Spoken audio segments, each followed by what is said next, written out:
paz de Cristo Jesus, meus amados irmãos, vamos iniciar hoje mais uma nossa lição de número 11, que tem por tema Lucas Atos, o modelo pentecostal para hoje. E o nosso texto áureo diz assim: E todos foram cheios do Espírito Santo e começaram a falar em outras línguas, conforme o Espírito Santo lhes concedia que falasse. Atos capítulo 2, versículo de número 4. Nós vamos tentar trabalhar hoje um pouco sobre o tema da lição, mesmo que a gente tenha encontrado um pouquinho de dificuldade para entender o objetivo do comentarista dentro a abordagem do tema e o que está sendo inserido no contexto, mas a gente vai tentar aqui comentar, tentar absorver o assunto. Então, pois bem, nossa introdução diz assim: a visão do comentarista da lição é que, se Lucas Atos fala mais vezes sobre a manifestação das línguas, o Lucas Atos é um modelo base para se entender esse fenômeno. Deixa eu dar uma pausa aqui para dar uma continuidade. Precisa ser observado que se Lucas Atos falando de Lucas, eu acredito que o comentarista está colocando Lucas aqui, sentido não do livro, mas sentido do comentarista, do escritor. E Atos, ou o escrito do comentarista. Por que eu abordo assim? Eu abordo desse modo porque, se nós entendermos Lucas como livro, principalmente a priori aqui, você vai entender que as mesmas citações básicas sobre a manifestação do Espírito, elas são existentes também nos evangelhos. Então, claro que a gente pode mesclar entre os dois fatos, tanto o escritor, tanto o livro de Lucas, tanto Atos Apóstolos, porque na realidade são dois volumes, tanto Lucas e Atos seriam dois volumes. Então, é o que a gente entende aqui. Então, o livro de Atos é o local que manifesta mais, praticamente, a manifestação das línguas. Por isso ele está incutido na ideia de Pentecoste, porque foi o dia que foi utilizado para a manifestação do Espírito Santo de uma forma especial. O livro de Lucas, como qualquer outro evangelho, profetizou, e Atos concretizou. Então, o livro de Lucas ele profetiza e lá o livro de Atos concretiza. Mas eu quero que você preste atenção, que eu usei o termo concretizar aqui, mas lá no final eu vou dar uma abordagem um pouquinho diferente, para que você possa compreender que a conclusão aqui do livro de Atos não é uma conclusão completa e plena, não posso dizer que é uma conclusão cabal, mas mesmo que elas cumpra as profecias anteriores, elas ainda seguem cumprindo-se paulatinamente, mas mais à frente nós vamos falar sobre isso. A distância entre o vaticinar e o realizar vai exigir um comportamento direcional para tal fim. Ou seja, entre o que foi profetizado e entre o que vai ser realizado, o que se cumprir, vai exigir um comportamento. Esse comportamento que nós vamos tentar aqui, em poucas palavras, observar aqui. Claro que isso vale, quando nós falamos de promessa, vale-se para o dia a dia do cristão na presença de Deus. Toda promessa exige busca em oração, obediência e perseverança. Sem esses elementos essenciais, não tem como as promessas serem realizadas. Claro que nós temos dois campos de promessas: as promessas que são condicionais e as promessas que são incondicionais. As promessas condicionais são aquelas que exigem comportamento, exigem busca, exigem oração, exigem entrega e obediência para que ela venha a acontecer. E promessas que são incondicionais, elas não necessariamente não precisam de nada disso. Por exemplo, o Senhor falou com Davi que nunca deixaria que um da sua descendência subisse ao trono. Então, isso não dependia da geração de Davi se manterem fiéis à vontade de Deus, ou à palavra de Deus, ou à lei que fora dada ao povo. Mas isso dependia intrinsecamente ao próprio Deus, porque Ele foi quem prometeu e é fiel para cumprir. Então, existem esses dois tipos de promessas: condicionais e incondicionais. Claro que a maioria esmagadora das vezes, as promessas que recebemos ou que temos nas Escrituras são promessas condicionais. Então ela sempre vai cobrar do recipiente, do receptáculo, do ouvinte, o cumprimento de algo. Então ele vai ter que sempre obedecer. Vamos tratar hoje o que se fez realizar o dia de Pentecostes. Quando eu falo aqui o que se fez realizar o dia de Pentecostes, estou falando que o que condicionou a manifestação do Espírito Santo no dia de Pentecostes. E nós vamos tratar alguns pequenos detalhes, mas sem muito ênfase, por causa que a gente não quer ocupar muito tempo seu aqui nesse estudo. Mas nós vamos começar com o primeiro ponto, ao qual eu falo uma promessa do Pai.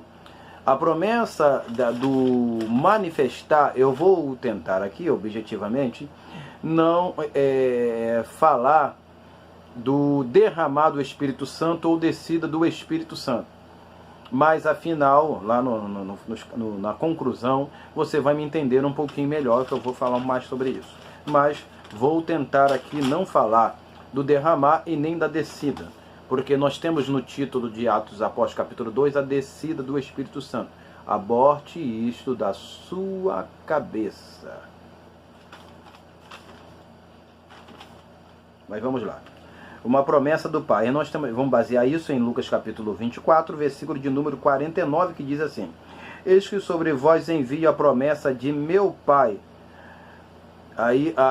Aqui a promessa é de Deus. Nós não vamos perfilhar todos os textos que objetivamente falam da promessa, mas, por exemplo, Jesus falou que também que ele enviaria o Consolador, mas é assunto para outra passagem. Então, uma coisa que vai abordar da promessa do Pai, que porém ficai na cidade de Jerusalém, até que do alto seja revestido de poder, a conclusão do versículo 49 de Lucas 24. Então, a promessa é do Pai.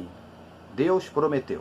E nosso ponto A, o subtópico, diz assim: a promessa do Pai começa no Antigo, no Testamento, e se completa no Novo. Então, a promessa ela tem um reflexo inicial no Antigo Testamento, ou Primeiro Testamento, e vai se completar no Novo. Mas esse completar não pode ser realizado como final, conclusivo, de uma forma que não acontece mais, não existe mais. Até mesmo porque se nós pensarmos assim, o meio pentecostal, a manifestação de línguas estranhas, ela caminharia para um lado completamente errado, como os não pentecostais, os tradicionais assim chamando, pensam. Temos um espaço da profecia de Joel, Atos capítulo 28, versículo 29, Joel capítulo 2, Joel capítulo 2, versículo 28 e 29, ou finalizar quase 600 anos. Foi o período basicamente que Joel profetizou, no ano ali 500 e pouco para 600 ali, praticamente isso. Ali no povo indo para o cativeiro. Pois bem, outras promessas podem ter um menor tempo de espera. De Joel, para cumprir, teve praticamente quase 600 anos. Outras promessas podem ter um menor tempo de espera. Isso quando eu tanto falo promessas bíblicas, profecias bíblicas, e tanto falo profecias e manifestações, palavra de Deus, nos dias atuais. Podem ter um tempo menor. Mas a espera vai exigir. O que a espera vai exigir? Dedicação.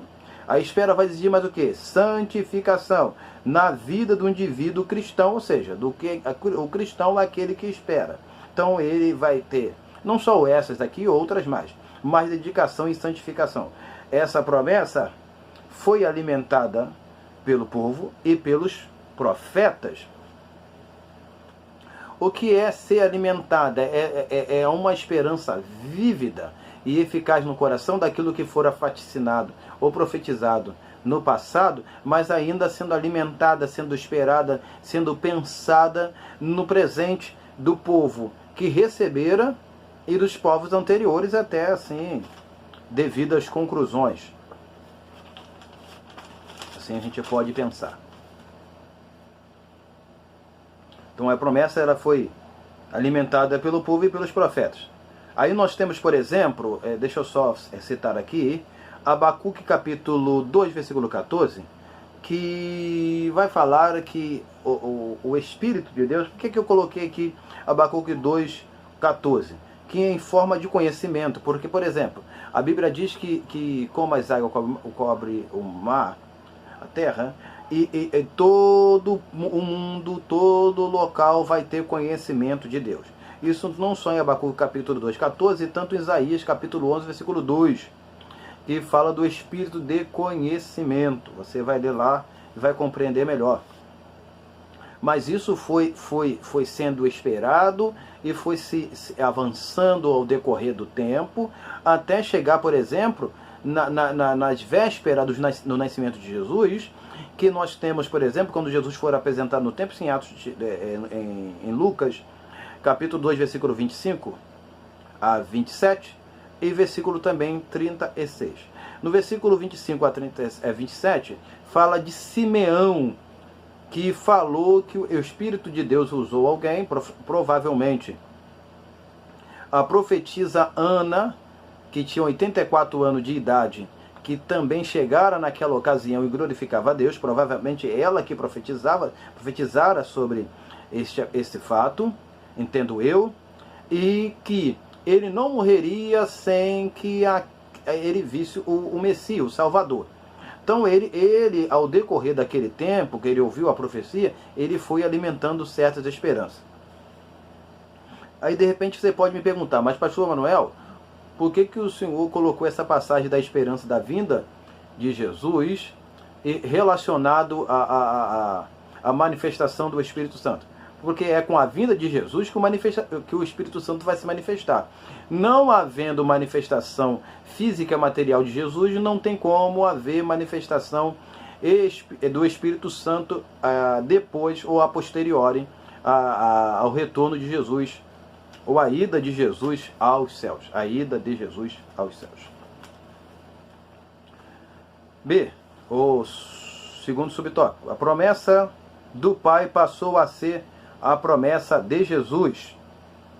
Então Jesus falou que ele iria para o Pai, mas enviaria outro Consolador. Nós temos em Atos dos Apóstolos, capítulo 2, versículo 33. Depois você faz essa leitura. O texto vai dizer, reportando a Joel capítulo 2, 28 e 29, capítulo 2, 28 e 29, ele vai dizer que essa promessa foi profetizada nos dias de Joel e se cumpriu ali em Atos dos Apóstolos. Claro que tudo que foi dito ali em Joel, capítulo 2, 28 ao 32, não teve seu cumprimento cabal, não só derramado o Espírito, mas também as outras coisas que vão serem manifestadas com o advento da vinda do Senhor.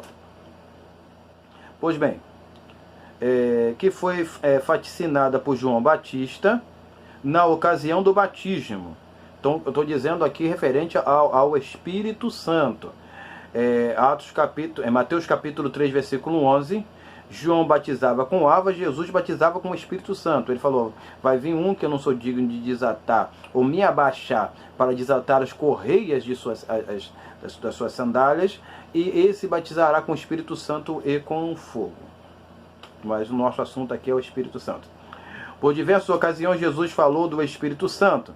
João capítulo 7, versículo 37 a 39, e João capítulo 5, versículo de número 22. Deixa eu fazer com João capítulo 20, versículo 22, uma observação. Mas deixa eu ler a observação e eu volto ao texto. Observação. Não podemos falar de uma descida em Atos capítulo 2 do Espírito Santo, sendo que ele nunca deixou o povo da terra. O que eu quero dizer com isto? Eu quero dizer que, quando eu falo de uma descida do Espírito Santo, como o texto de Atos dos Apóstolos, capítulo 2, vem nos apresentar, eu entro em contradição com a manifestação constante, diária e permanente do Espírito Santo no meio cristão, na vida do ser humano. Por exemplo, eu quero só fazer você reportar a Gênesis capítulo 1, versículo 1 e 2, que fala que Deus criou a terra e que o Espírito de Deus pairava sobre as águas. Então, o Espírito de Deus, a partir daquele momento, nunca mais deixou de ter contato com o ser humano na terra. Se formos olhar só o Novo Testamento, vamos encontrar diversas citações do Espírito Santo antes do Pentecoste. Se nós olharmos só para o Novo Testamento, são diversas. Essas duas que eu citei aqui, nós temos outras. Por exemplo, só para que você possa entender que a gente não pode falar de uma descida do Espírito Santo, mas de uma manifestação diferenciada, maior e acrescida. Por quê? Jesus, quando os discípulos estavam dentro de um quarto, ele entrou e soprou o Espírito Santo e disse: recebei o Espírito. Se aquele Espírito que eles receberam não era o Espírito Santo, a gente não pode falar nada. Então, se é o Espírito Santo, como que eles receberam o Espírito e depois receberam de novo? Fica um pouco confuso de se explicar. Então, não é uma descida, mas uma manifestação diferenciada, acrescida, desenvolvida de uma forma especial, mas não uma descida no sentido que sendo a primeira vez que o Espírito Santo desceu e se manifestou na vida dos discípulos ou apóstolos. Segundo ponto, o local da realização da promessa. Nós vamos ler um pouquinho mais por causa do tempo. Lucas capítulo, com Atos, né? Lucas capítulo 24, versículo 49, é o texto que nós citamos lá atrás, e Atos capítulo 1, 12. Quando a promessa se deu de forma definitiva, eles estavam no Monte das Oliveiras. Depois da fala de Jesus, eles foram para um lugar designado por Jesus. Então, o local da realização da promessa foi um local designado por Jesus. Nós vamos comentar agora. Esse local foi um local especial. Ou primeiro subtópico. Sendo a distância pequena entre o monte e a cidade, quando eu falo monte e cidade, eu estou reprisando o que está escrito em Lucas capítulo 24, versículo 49, e Atos capítulo 1, 12, o texto Jesus falou para eles ficarem em Jerusalém, e a Bíblia diz que eles estavam no Monte das Oliveiras e foram para a cidade de Jerusalém. Então a distância ali era pequena. Sendo a distância pequena entre o monte e a cidade, os 11 e a família de Jesus, Atos capítulo 1, versículo 14, você vai encontrar isso, se dedicaram unanimemente em oração e súplica. Eles estavam unanimemente em oração e súplica. De forma unânime pediam: manifesta, Espírito Santo, precisamos te ver. Aleluia. Então agora a questão é o local, aonde que eles estavam quando se manifestou o Espírito Santo e quando se deu o dia de Pentecostes. Ou seja, no dia de Pentecostes se deu na data chamada Pentecostes, 50 dias depois da Páscoa, e aonde? O local onde eles estavam em oração. É o que nós vamos tentar aqui falar para você. Então o local a gente encontra no em Atos capítulo 1, versículo 13, o cenáculo, o local escolhido para o Pentecoste, que provavelmente é o mesmo local da ceia, da Páscoa. Marcos capítulo 14, versículo 14 e 15, quando Jesus mandou os discípulos saírem e encontrariam um homem, e eles realizariam a Páscoa num cenáculo grande. É o que o texto diz, né, em Marcos capítulo 14, 14 e 15. Que ainda pode ser o lugar aonde os discípulos se reuniram em oração. Atos capítulo 2, 46. Que é chamado de casa. Lá em Atos capítulo 2, 46, é chamado de casa. Que foi movido. Atos capítulo 4, versículo de número 31. Quando todos estavam pedindo ousadia, onde todos estavam pedindo ousadia. Capítulo 4, versículo 31. Que Maria, mãe de Marco, emprestou junto com seu esposo ou mordomo. Atos capítulo 12, versículo 12. Por que eu coloquei aqui esposo ou mordomo? Porque o mordomo, ele se assenhoreava da casa. A gente tem em Lucas, diversas passagens citando, falando sobre um mordomo infiel. Então é ele que era o responsável da casa. Então, por que eu coloquei esposo e mordomo? Porque a gente não tem Atos dos Apóstolos citando o esposo de Maria, mãe de Marco. Então, eu precisava fazer essa colocação. A gente não tem uma precisão de que se era o esposo ou um serviçal que tomava conta da casa. Atos capítulo 12, versículo 12. Eles estavam orando na casa de Maria, mãe de Marco. O lugar se tornou importante para o início do evangelho em Jerusalém. B. A valorização do lugar indica a valorização da promessa. Vou dar um pouquinho mais rápido porque a gente precisa ganhar tempo. A valorização do lugar ou do local indica a valorização da promessa. Se você não valoriza o local, você não valoriza a promessa. Porque se Jesus direcionou o povo para um local, para que eles pudessem estar orando, eles deveriam valorizar o local, que automaticamente estariam valorizando a promessa. Ficar em Jerusalém até que do alto seja revestido de poder. Se eles fossem para Samaria e ficassem lá em oração, eles não receberiam o Espírito Santo, porque Jesus falou, ficar em Jerusalém até que do alto seja revestido de poder. Se a promessa lhe foi dada para um local, você deve ficar neste local da promessa até que ela se cumpra. Glória a Deus. Havia uma necessidade de se obedecer essa promessa, essa ordem. 1 Samuel capítulo 15, versículo 22. Você lerá depois, que é melhor obedecer do que sacrificar. Nem tudo o que queremos acontece em todos os lugares.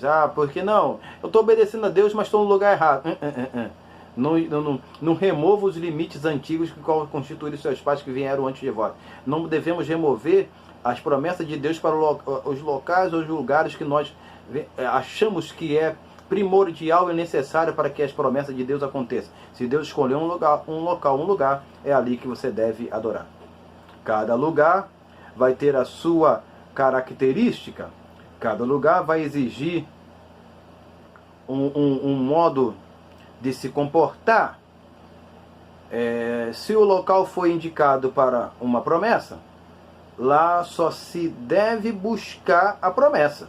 Tá? O local foi colocado para a promessa, tem que buscar a promessa. Não vai buscar outra coisa, não vai fazer outra coisa. Por quê? Se foi separado para oração, ali se deve reunir para fazer o quê? Orar. Se foi separado para oração, ali se deve se reunir para orar. E Jesus falou o quê? A minha casa será chamada casa de oração. Mateus capítulo 21, versículo 13. Você está em busca de promessa? O primeiro caminho para alcançar as promessas de Deus, ou até mesmo você crente pentecostal que está buscando o batismo com o Espírito Santo e ainda não recebeu. A casa de Deus é casa de oração, não é casa de conversa, não é casa de fofoca, não é casa de disse-me-disse, é casa de oração. Se você entrar para a casa de Deus e orar e buscar o Senhor, as promessas vão começar a cumprir. Se você fizer a sua casa, como Jesus falou, entra para o seu quarto e vai orar, e o Pai Celestial te ver em secreto, você vai alcançar as promessas. Mas se você não fizer isso, ficar ocupando as suas coisas com aquilo que não é pão, vai ocupando a sua mente, seu coração com aquilo que não é nada, eu tenho certeza absoluta que você não vai alcançar aquilo que Deus prometeu, porque as promessas de Deus são condicionadas. A extensão do templo era as sinagogas. Lucas capítulo 4, versículo 15. E ensinava nas suas sinagogas, e por todos era louvado. É o texto de Lucas capítulo 4, versículo 15. Vamos para a nossa conclusão. A promessa no Pai não se cumpriu em Atos. Lembra que eu falei lá atrás sobre a promessa ela ter um cumprimento, mas não completo, não cabal? E eu coloquei aqui a promessa do Pai não se cumprir em ato. Por quê? Porque se a promessa se cumprir em ato, não tem nada que acontece hoje é manifestação do Espírito Santo. Nada que acontece hoje está debaixo da promessa do Pai e da promessa de Jesus.